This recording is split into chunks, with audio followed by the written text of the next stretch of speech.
आपल्यासोबत योगेश कदम आहेत. सर मला सांगा, पोलिसांचा प्रश्न जो आहे घरांच्या संदर्भामध्ये तुम्ही वारंवार उपस्थित केलेला आहे गृहराज्यमंत्री म्हणून, परंतु त्यांना कुठेही अद्यापही घरांच्या संदर्भामध्ये अर्थसंकल्पामध्ये कुठेही जागा दिली गेली नाही, परंतु पोलीस आजही त्या आशेकडे डोळे लावून आहेत.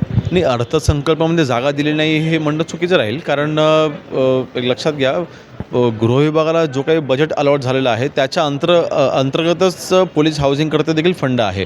त्याचा कुठला वेगळा हेड हा आपल्या अर्थसंकल्पामध्ये नसतो. आणि जो काही माननीय मुख्यमंत्री महोदय स्वतः ह्या खात्याचे प्रमुख आहेत आणि त्यांचं चांगलं लक्ष आहे. आणि विशेषतः हाऊसिंगला घेऊन, पोलीस हाऊसिंगला घेऊन मुंबईकरिता, कारण सर्वात जास्त संख्या पोलिसांची ही मुंबईमध्ये आहे. आणि मुंबईमधल्या पोलिसांची घरं ही कायमस्वरूपी होण्याकरता आपल्याला माहिती आहे का, आता नवीन समिती देखील गठीत झालेली आहे.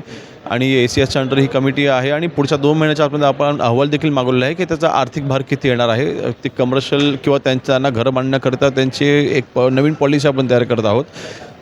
विशेषतः जेवढे पोलीस अधिकारी आहेत त्यांना कायमस्वरूपी घरं मिळण्याकरिता आपण जी काय पावलं उचलत आहोत ते ठोस पावलं आम्ही उचलतो. आणि त्याच्याकरता आर्थिक कुठली अडचण सध्या तरी आपल्यासमोर नाही. सत्ताधाऱ्याचे कोळंबकर पण आहेत, काळीदास कोळंबकर, त्यांनी पण असं उपस्थित प्रश्न केलेला आहे की जे सिनियर अधिकारी आहेत पोलीस खात्यातले, त्यांच्यामुळे या प्रकल्पाला थोडासा विलंब लागतो. नाही, सिनियर अधिकारी ह्यांच्यामुळे विलंब लागतो असं म्हणता येणार नाही. परंतु एक मुंबईमधल्या घरांची स्थिती आणि महाराष्ट्रामधल्या पोलीस विभागांच्या मार्फत जी घरं मानली जातात ती स्थिती वेगळी आहे. मुंबईमध्ये आपल्याला माहिती आहे की FSI जास्त द्यावा लागतो, हाय टावर्स आहेत, त्यांचा जो काही खर्च आहे तो जास्त आहे.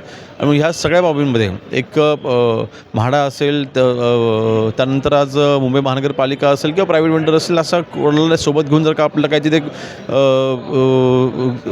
एक नवीन पॉलिसी तयार करून आपल्याला जर का घरं बांधता आली तर त्याचा अभ्यास चालू आहे. आणि मला वाटतं ह्या 2 महिन्यामध्ये हा अहवाल आल्याच्यानंतर, कारण ही समिती गठीत झालेली आहे, हा अहवाल आल्याच्यानंतर ही त्याच्यावर कारवाई होईल. LPGचा तुटवडा आहे. 48 तासामध्ये जर हा प्रश्न सुटला नाही तर 48 तासामध्ये जे रेस्टॉरंट आहे ते बंद होण्याची भीती मला वाटतं हा जो आदेश आहे तो संपूर्ण देशभरासाठीचा आहे.